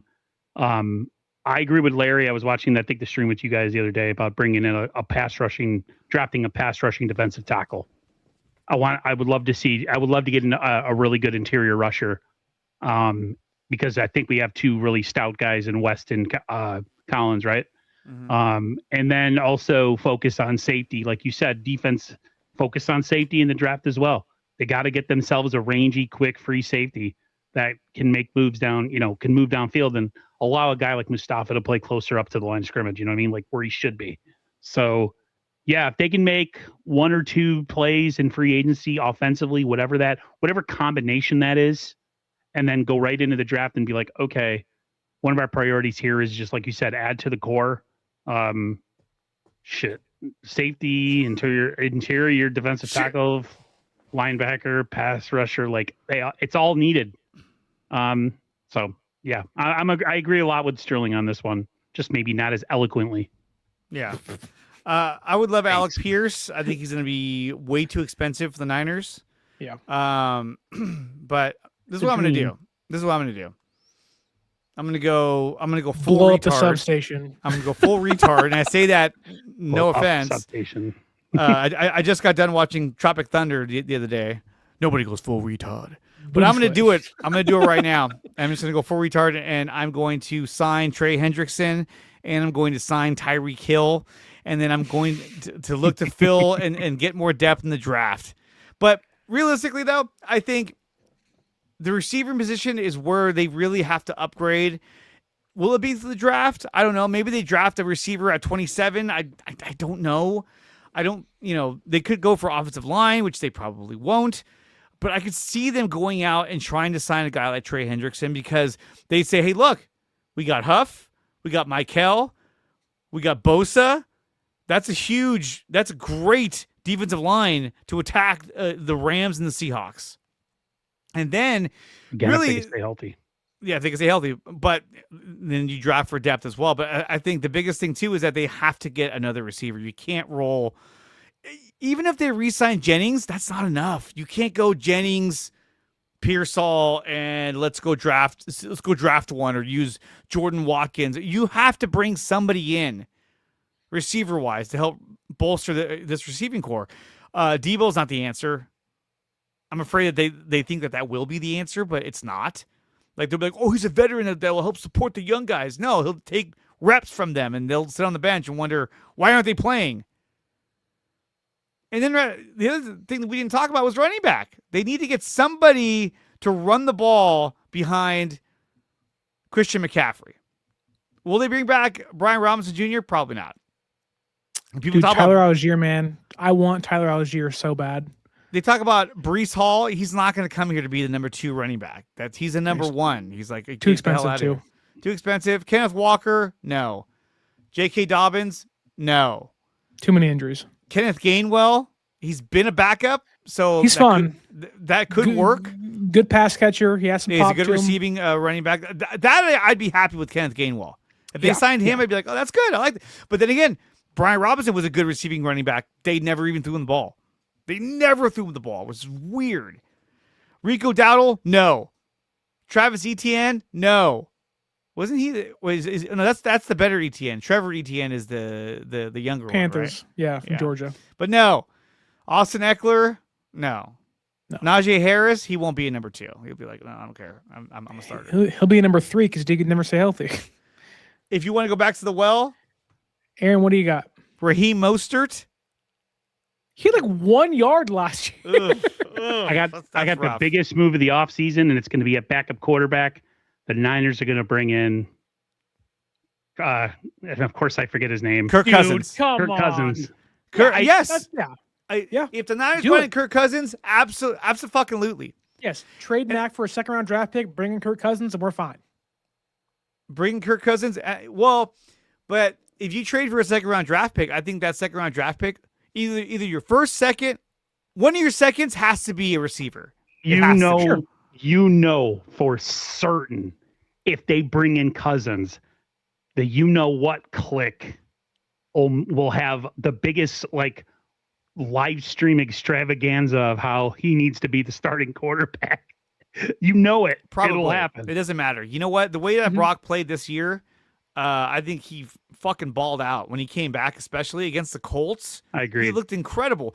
And here's the thing, too. When you look at, the Seahawks won the Super Bowl, right? And to me, it was, when you look at the teams that were in the playoffs, and who could have won it, to me, it was literally down to Seahawks, Rams, Niners. One of those 3 teams, in my opinion, was going to win the Super Bowl. I don't see anyone out of the AFC being able to win, especially with Bo Nix getting injured. The way it played out in the AFC in this year in the playoffs, I think that the Niners, the Rams, and obviously the Seahawks, all 3 of them could have beaten the Patriots. Niners would have had the hardest time because they were undermanned, but they could have easily have done it. Plus, they'd be playing at home. A healthy Niners team with Ayuk, a healthy Pearsall. I don't even count Ayuk as a Niner. Nobody gets injured on defense. I think they can beat. I think they could beat the Patriots for sure. He's a fuck Brian Ayuk. I'm so sick of hearing this guy's name. Did you see I agree. he wanted a streamer to? Oh, you mean right here with Neon? $100,000? Neon reveals that the San Francisco 49ers NFL player Brandon Ayuk asked for a $100,000 so they can collab. What are you doing? Please. Because no one even knows who Brandon Ayuk is. I've had an NFL player dead ass to my face, Brandon Ayuk, DM me and said $100K for a collab. $100K? Are you fucking serious? I don't get what's up with these NFL players trying to ask for money, bro. It's insane. Let's just vibe out, have fun, come promote your business, show some love. His white big ass booger on his freaking sleeve. First of all, I can't stand Neon, so I need to get him off the screen immediately. He's the guy that was a nerd in school that had his books dumped every single day, and he became famous on freaking the internet. That's usually how it goes. Now he's a millionaire, so. Now he's a millionaire. Or you could be the Hawk 2 girl and a whole other career change. Oh, not the Hawk 2 girl. But so there's a little bit about Brandon Ayuk. I see a lot of people saying, "Oh, well, why don't they just trade Brandon Ayuk?" I don't think anyone's going to trade for Brandon Ayuk. Yeah, the contract's too big. No one's going to trade for that. No one's going to be like, "Oh, I'm going to trade so I can get the rights to negotiate with him first." No. They're all going to be like, well, I'll just wait for him to get cut and then let him go to the Commanders and he could be with that brittle ass quarterback who peaked last 2 seasons ago. Last season. I like Jaden Daniels. I do too, but Jaden Daniels has the same body type as Bryce Young. They're basically like That's true. They're like a Tutu Atwell quarterback. You know what I mean? He's so fragile that if he sneezes hard enough, you crack a rib. But guys, are there any other topics you wanted to cover before we wrap things up? I'll ask you guys this, and it can be fast. It better be. If there is one position that you believe, of all of them, the Niners need to draft in round 1. I know it depends on the prospect on the board, but there's one position you're circling that says this needs to be addressed at 27 overall. What's the position you're earmarking to get picked there? I think it's edge rusher. I haven't done a lot of research in the draft so far. I've been kind of holding off. I got to start that up. But me too. If I'm San Francisco, based on their track record, it's going to be a receiver. I really do. Denzel Boston from Washington. Pretty good. Aaron? I want edge rusher at that position, but Kicker. I'll throw a monkey wrench in this one and say they draft a left guard at 27 and surprise everybody. It's a very unsexy, popular pick. Is that a left guard or a left tackle that moves into left guard? No, it's left guard. Everyone keeps guard saying in the first round. Okay. Every analyst keeps saying they're going to have to draft a left tackle to replace Trent Williams. No, they won't. He's going to play for 2 more years, 2-3 more years. They will not draft a left tackle until the day Trent Williams says, "I'm done." Yes. Then they'll say, "Okay, now we'll draft." And they might just they might just go out and get another one in free agency, or trade for him. Yeah, I think the best thing they can do is sign a guy like Kyle Pitts, because you need a tight end immediately, and you don't know the status of George Kittle. I know he said he's shooting to come back week 1, but that's uncertain. I mean, who are you going to go with otherwise? With Farrell, Tungus. Well, don't forget, even Tungus has plantar fasciitis. Tungus kept fumbling the fucking football last season in games where you couldn't afford to fumble. It was like, oh my God. He did it against Jacksonville. He did it against the Seahawks. I was like, come on, man. You knew they were going to try to reach for that. Yeah, that was you don't never try for extra yards if that thing is hanging out of there like a freaking you're holding a cantaloupe or something at the grocery store. One thing we didn't talk about, I know we want to get out of here, was the rumor, innuendo. I'd said it in my talk about my live stream with Mike, but the talk that there could have been talk that brings somebody into the front office, some front office shake up, like a rumor that somebody could be heading into the front office to help them. Bobo, that's not nice. Don't say that, please. Please don't say that. Jake Brendel is going to replace Trent Williams. The Niners thing is, if that did happen, John Lynch and Kyle would try to sell it to you. I never fumble the can. It's 2 A's, but I'll take it. That's what you got from that. That's who I am. Spell my name wrong, you ass. Oh, is it Aaron? I was looking at cantaloupe. I was like, what's he talking about? Looking at 2 A's in cantaloupe. Hey, Ron. I don't know about that. Sorry. I'm being a jerk. It's fine. No, so what do you think about that, guys? Would you, first of all, Sterling, do you believe that? No. I didn't think you did either. I don't know. Dieter seemed pretty confident. Dieter, okay. He has a really good radio voice, so you have to listen to him. He has that big red. He was on radio. What's that? He was on radio for KMBR. Yeah, he was. He has that big red mic he talks into. I'm like, oh my God. Yeah, I don't know. The Niners are so collaborative in their draft rooms.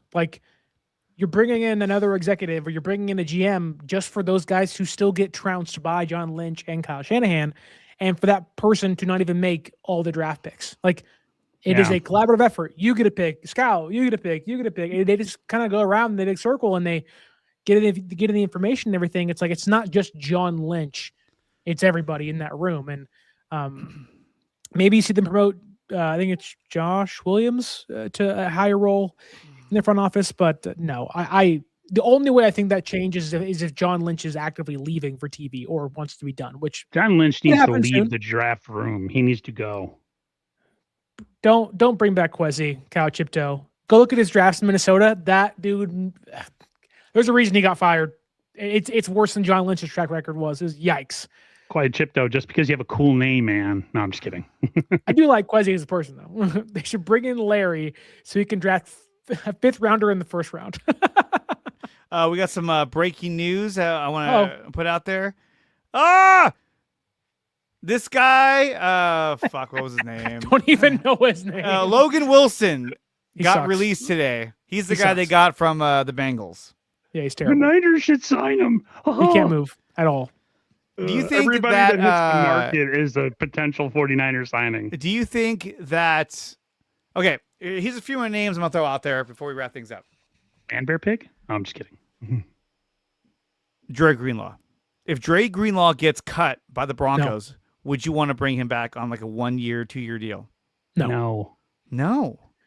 Try to get Nick Martin into the lineup, man. Come on. He was hurt a man. lot last year too. But what if he's back? What if he has a healthy Okay, year? be back for somebody else. Be healthy for somebody else. He could play 4 games and then blow something else out and be gone for the year again? Like, Nah, I'm and good. as someone who owns a Dre Greenlaw jersey and I wants love to Dre. wear it around actively, and I haven't got a chance to, no. I love Dre, but no. No, huh? Sorry, we didn't mean to like jump on you like, no! No, it's fine. I mean, I brought up Deebo Samuel, so I mean, it couldn't get any worse than that. Say Okay. Dante Pettis. The cat meowing celebration. But they got to get somebody in that backfield. I mean, I shouldn't say that in the secondary. At safety, they need an upgrade massively. I don't think Marquise Eagle's the answer. No, I Jair don't Brown obviously is not the answer. Oh, Jason it Pinnock sucks. is just a dude. Thank God he's Uh, gone. He's gone.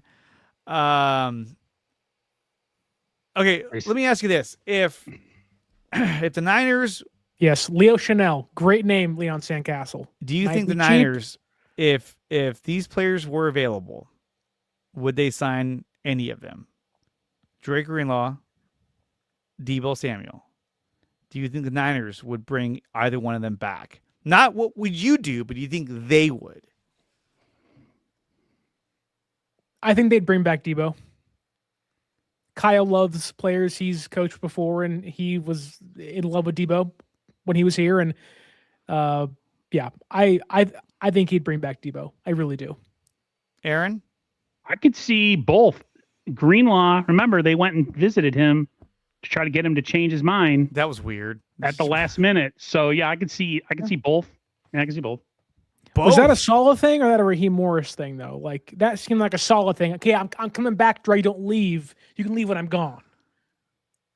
Maybe. Maybe. It's just weird that like they I don't know. I want neither back, but you could totally Sure. see it because the Niners like to live in the past. They never want to move forward. Oh man. That's it. That's all I got. I'm done. Strawberry says here, I love the Sterling post when he shares a post of a player who got released and he just goes, no. Yeah, I know. I say it all the time. No. I've seen a bunch of those where you're just like every everybody. fan wants the released player, and I'm like, this guy doesn't even fit what we do, and we have Fred Warner. Like, what are we talking about? And they want to try to like convince you with like this huge speech. You're just like, no. You're like, no. He also sucks. Why do you want bad players? But his name sounds good because he's not on our team. Ugh. God. They need man. a receiver in a bad way. They really do. They need to Denzel get Boston. They need Denzel to get a Boston. number one. Jeremy they haven't Bernard. had a number one in 20 years. I would not They spend could the have had money. a number one. His name was Brandon Ayuk, but he decided to lose his mind. What? He lost his Because mind. What about Juwan Jennings? Bitch. Would you guys My give him one. the money? No. I'd rather let him go, man. They Yeah. need speed. 16 Sorry, mil Juwan. is like the hard cap. You're not getting Yeah. that from the Niners. It looks Which like I do wonder if, because it's a loaded draft class and there are some bigger names in free agency, I do wonder if his market's not as big as he thinks it'll be, which could bring him back to San Francisco for cheaper price, which I would, again, $16 million per year, I would do that. But if you're- if nothing the more. Niners made the trade and they traded a first round pick, next year's first round pick, and next year's second round pick, and got Maxx Crosby, would you be excited, or would you be like, "Oh my God, what have you done?" you're a pink pony girl. I think of it one of those things where it'll be like, wow, the Niners are serious. And then once that comes down, you'll be like, God, we're screwed. Yep. Because we're so not one player away. I think getting Crosby would only magnify the holes in this roster. Joseph Coleman. He's taking Call a me wicked Solve dump right Guard. now. Thank you. Taking a wicked dump. Don't right worry, I now. watch YouTube streams while I'm pooping too. So you're right. Oh my God. that's the prime time to watch streams. That's Dude, a I watch Rumble Sterling account stream right streams. there, man. Reek Woolen, I would not No. spend the money on a corner. That's no. Kobe Durant. There's Josh Jobe, Kobe Durant. There's other guys that would be better fits for the veteran player- third option behind One him. player I would spend the money on if they're not going to spend money on freaking bringing back Juwan or whatever, and it would be Pierce. You know, he's fast, he's big, he's yeah, young. but I feel like Alec Pierce, you're going to overspend, and then you might not I get know. what you want out of it. I know, and that's He's- the fear too. Yeah, he's probably like the one free agent that'll have like 12 suitors, which the Niners don't. And really need to you'll get end into up bidding being war. you'll end up being short of the mark. Like he won't Yeah. live up. Which good It's for him. true. He'll make a ton of money, but the Niners should Yeah. not be in bidding wars this offseason. Right. Bad teams always make bad contract offers, and then they're still bad 2 years later, and the guys didn't do anything. So yeah, I agree. Like Javon Hargrave, like Brandon Ayuk, like Chris Matos. Javon Hargrave. My God, that Chase was such Young. a waste. Tony Langham. At least Chase Young was a one-year Marquez trade Pope. rental. All right. Fine. The list just keeps on going, so we'll end it there. Guys, that's going to do it for the Cover 3 podcast for this week. I want to thank Aaron and Sterling for coming out and delivering another fire stream. Yeah. Let's go around the horn real quick. Aaron, where can they find you and all your amazing content? 49ers First Takes on YouTube, of course, on TikTok, Instagram, and X. Find me all those places. You can find me at 49ers_access. That is the X for Twitter. 49ers.access is the Instagram, and on all the audio podcasting platforms and YouTube, simply at 49ers access. Mr. Fish and Chip says you should broadcast every day. I wish I could, but I can't. I have a job and have family. That's the best I could do. But you can find me over at Dre Area Sports on YouTube, X, Instagram, and you can become a member to help support my channel over on DreAreaSports.com. And dude, I think that's it. I mean, I've exhausted every fucking rumor I could possibly find. And you know what? You know, it's now Sterling and I, at least, I could probably speak for Sterling on this, you know. Now that the Niners season's over, we have to watch the Warriors. I ain't Cut watching short. that crap. I ain't watching a single Warrior game. And we have to read articles like, where does the very versatile Christian Koss fit into the End the show. Giants? End the season? show. End the stream. It's so bad. I can only torture myself with one professional team. I can't do it with like four. No, I'm good. All right, guys. Until next week, we'll see you next time. Peace.